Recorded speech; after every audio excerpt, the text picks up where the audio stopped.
வணக்கம். இந்தியாவினுடைய கிறித்தவ அமைப்புகளுடைய தலைவர்களாக இருக்கக்கூடிய பாதிரியாளர்கள் அமித்ஷாவை திடீரென்று சந்தித்திருக்கிறார்கள். என்ன காரணம் அப்படின்னு நீங்கள் பார்த்தீங்க அப்படின்னா, இந்தியாவில் மோடியால் கொண்டு வரப்படுகிற FCRA என்று சொல்லக்கூடிய அந்த சட்டம் என்பது இந்தியாவில் இருக்கக்கூடிய கிறித்தவ மக்களினுடைய, அதாவது கிறித்தவ திருச்சபைகளுடைய சொத்துக்களை முழுமையாக ஆட்டை போடுவதற்கான ஒரு முயற்சியை RSS சங்கபரிவார கும்பல்கள் முயற்சி செய்து வருகிறார்கள் அப்படிங்கிறது பரவலான ஒரு பேச்சாக இருக்கிறது. அப்படி கிறித்தவ அமைப்புகளுடைய கைகளில் இருக்கக்கூடிய அந்த சொத்துக்களை ஆட்டையை போடுவதை நீங்கள் தடுக்கணும் அப்படின்னு சொல்லிட்டு இந்த பாதிரியாளர்கள் போய் அமித்ஷாவை சந்தித்திருக்கிறார்கள். அமித்ஷா உடனடியாக இவங்ககிட்ட என்ன சொல்லியிருக்கார் அப்படின்னா, இதனால் உங்களுக்கு எந்த பாதிப்பும் இல்லை, இந்த சட்டம் உங்களை எதுவுமே செய்ய போகிறதில்ல, அதனால் நீங்கள் இதை பற்றி கவலைப்பட வேண்டாம் அப்படின்னு சொல்லி அனுப்பியிருக்கிறார்களாம். இப்போ நம்ம அமித்ஷாவை பார்த்து ஒரு கேள்வி கேட்க வேண்டியிருக்கிறது. FCRA என்று சொல்லக்கூடிய நீங்கள் கொண்டு வந்திருக்கக்கூடிய இந்த புது சட்டம் கிறிஸ்தவ அமைப்புகளை பாதிக்கவில்லை என்றால் வேறு யாரை பாதிக்கிறது? நீங்கள் நல்லா ஒன்று புரிஞ்சுக்கணும். இப்போது சென்னையில் எடுத்துங்க, நீங்கள் மவுண்ட் ரோட்லேருந்து கத்தீட்ரல் சர்ச்சு, ஸ்டெல்லா மேரிஸ்ன்னு அந்த வழி அப்படி சாந்தோம் சர்ச் வரைக்கும் நீங்கள் போனீங்க அப்படின்னா, கடந்த 300-400 ஆண்டுகளாக ஒரு சென்னை மாதிரியான ஒரு பெருநகரத்தினுடைய மிக முக்கியமான இடங்கள் கிறித்தவ அமைப்புகளுடைய தேவாலயங்கள், அதே மாதிரி நீங்கள் பார்த்தீங்கன்னா பாடசாலைகள், மருத்துவமனைகள், இப்படி பல்வேறு அமைப்புகள் அங்கே இயங்கி கொண்டிருக்கிறது. இப்போ மோடியும் அமித்ஷாவும் சேர்ந்து கொண்டு வந்திருக்கக்கூடிய இந்த சட்டத்தில் என்ன சொல்கிறாங்க தெரியுமா? இந்த 300-400 வருடங்களாக இந்த மிஷனரிகளாகட்டும் அல்லது இந்த பாடசாலைகளாகட்டும், இதில் எதுவாக இருந்தாலுமே இவர்கள் கொடுத்திருக்கக்கூடிய கணக்கு வழக்குகளில் ஒரு சின்ன பிழை வந்தால் கூட அந்த சொத்துக்களை முழுமையாக அரசாங்கம் எடுத்துக்கலாம். இது அவங்க கொண்டு வந்திருக்கக்கூடிய சட்டம். நல்லா பார்த்துங்க. இப்போ நம்ம வீட்டில் இருக்கக்கூடிய ஒரு கணக்கு போட்டாலே அது எப்போதாவது ஒரு சின்ன ஒரு கணக்கு பிழை வரும். இப்போ அரசாங்கத்தில் கொண்டு வந்திருக்கக்கூடிய சட்டங்களை கூட இந்த கணக்கு வழக்குகளில் சிறு பிரச்சனை வந்தால் கூட அதற்கு ஒரு பெனால்ட்டி போடுவாங்க. இல்லாமல் இருந்தால் அதுக்கு ஏதாவது ஒரு சின்ன விதத்திலான ஒரு சின்ன தண்டனைகள் இருக்கும், அதை சரி பண்ணிக்கலாம்.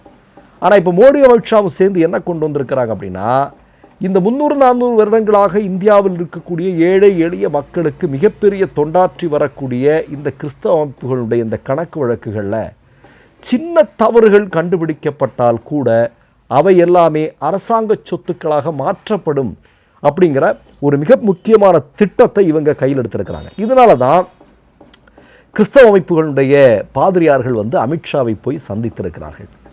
இதில் அமித்ஷா உங்களை ஒன்றும் செய்யாதுன்னு சொன்னது தான் நமக்கு மிகப்பெரிய காமெடியாக இருக்குது. இதில் என்ன தெரியுமா?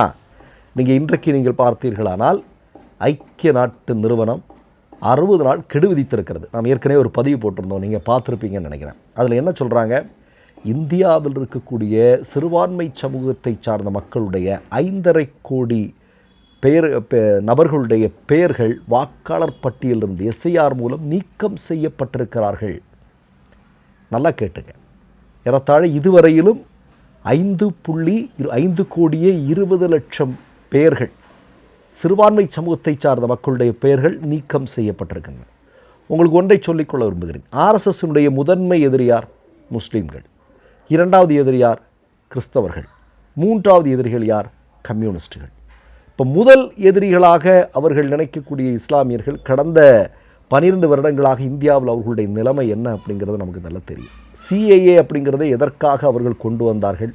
ஆனால் மக்களுடைய மிகப்பெரிய போராட்டத்திற்கு முன்னால் பதறி பயந்த மோடியும் அமித்ஷாவும் அதை கொண்டு வராமல் நமக்கு எல்லாருக்கும் நல்லா தெரியும், இந்த வாக்காளர் பட்டியல், SIR, இந்த மாதிரியான விஷயங்களை மறைமுகமாக கொண்டு வந்து இஸ்லாமியர்களுடைய பெயர்களை நீக்கம் செய்கிறார்கள் அப்படிங்கிற ஒரு மிகப்பெரிய செயல் நடந்து கொண்டிருப்பதாக சொல்லப்படுகிறது. இன்றைக்கு மகாராஷ்டிராவில் நீங்கள் பார்த்தீங்க அப்படின்னா ரெவென்யூ மினிஸ்டர் ஒரு முக்கியமான செய்தியை சொல்லியிருக்காரு. என்ன சொல்லியிருக்காரு அப்படின்னா, மகாராஷ்டிராவில் இருக்கக்கூடிய கிறித்தவ அமைப்புகளுடைய கைகளில் இருக்கக்கூடிய சொத்துக்களுடைய கணக்கு வழக்குகள் உடனடியாக வரணும் அப்படின்னு சொல்லியிருக்கிறார்.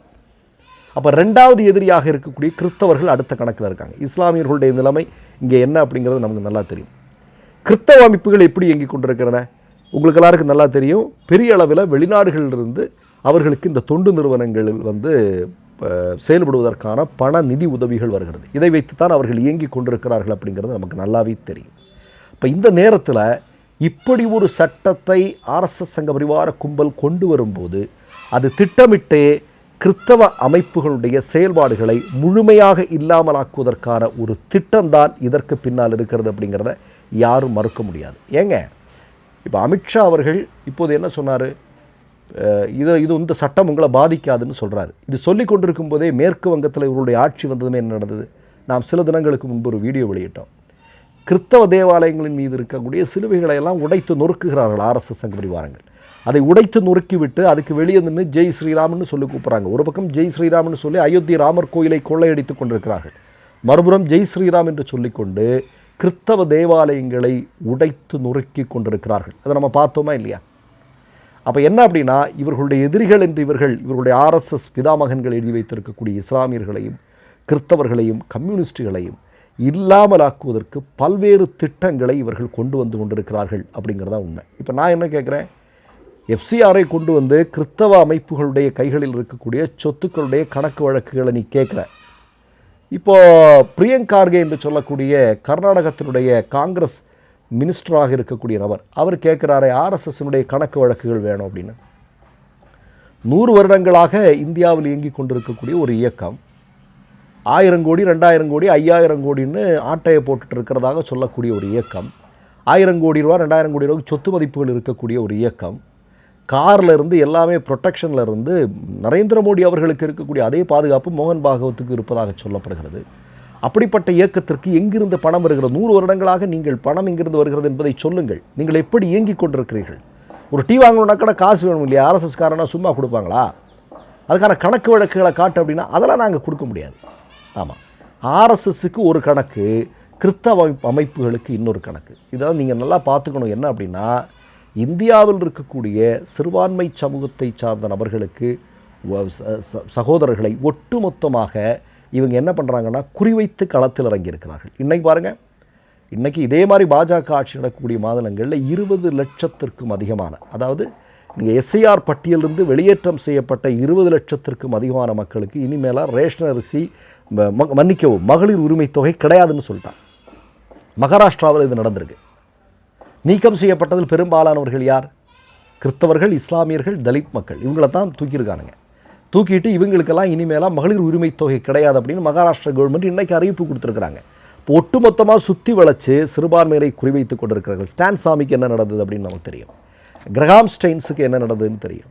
ஒடிசாவில் இவர்கள் ஆட்சிவருக்கு வருவதற்கு முன்னவே கிறிஸ்தவ தேவாலயங்களுடைய நிலைமை என்னவாக இருந்ததுன்னு தெரியும்.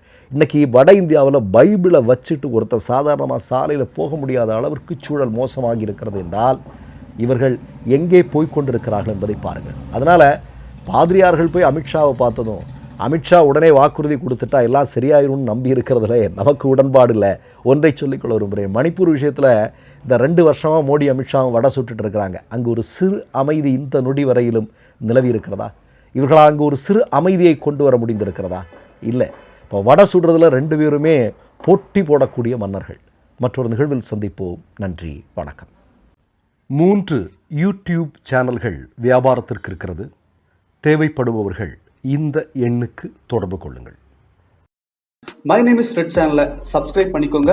அதுக்கப்புறமா பக்கத்தில் இருக்கிற ஜாயின் பட்டனை கிளிக் பண்ணீங்கன்னா ஒரு நியூ பேஜ் ஒன்று ஓப்பன் ஆகும். அதுலேயும் ஜாயின் பட்டனே கிளிக் பண்ணிக்கோங்க. அதில் பார்த்தீங்கன்னா credit R debit card options இருக்கு. இதில் உங்களுக்கு விசா, மாஸ்டர் கார்டு, ரிப்பே அப்படின்னு 3 ஆப்ஷன்ஸ் கொடுத்துருக்காங்க. அதில் நீங்கள் எந்த கார்டு சூஸ் பண்ணுறீங்களோ அந்த கார்டோட நம்பர் என்டர் பண்ணிக்கோங்க. அப்புறமா கார்டோட வேலிடிட்டி மந்த் அண்ட் இயரை டைப் பண்ணிக்கோங்க. அடுத்தபடியா உங்க கார்டோட பின்னால சிவிசி கோடுன்னு சொல்லிட்டு 3 நம்பர்ஸ் கொடுத்துருப்பாங்க. அந்த நம்பரை இதில் என்டர் பண்ணிக்கோங்க. அப்புறமா அட்ரஸ் அண்ட் இன்ஃபர்மேஷன் என்டர் பண்ணிட்டு பைங்கிற பட்டனை கிளிக் பண்ணிக்கோங்க.